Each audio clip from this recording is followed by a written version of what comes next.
নমস্কাৰ জনাইছো আমাৰ আকৌ এটা নতুন ভিডিঅ'লৈ। আজি বনাব ওলাইছো গাহৰি মাংস।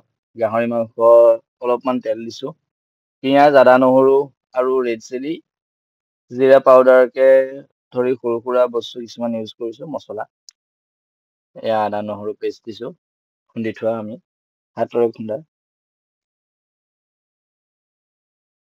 ইয়াত এড কৰিছো নিমখ, লগতে এড কৰিছো হালধি, তাৰপিছত মিক্স কৰি ৰেড চিলি পাউডাৰ দি দিছো,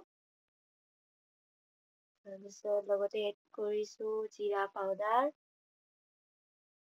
গোটেইখিনি ভালদৰে মিক্স কৰি তাত দি দিলো গাহৰি মাংস। অলপ সময় মিক্স কৰি মাংসখিনি মিক্স কৰি পেলাই মছলাত অলপ দেৰিলৈকে ভাজিলে আজি ভাল লাগিব খাই।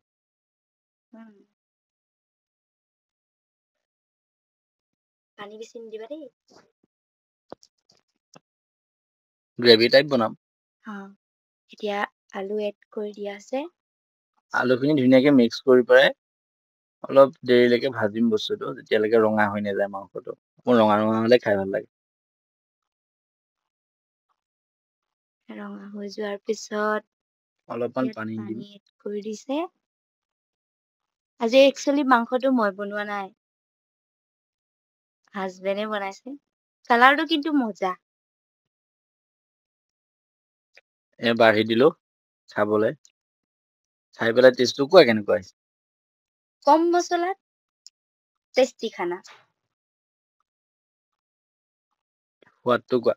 মজা। Thank you Munu.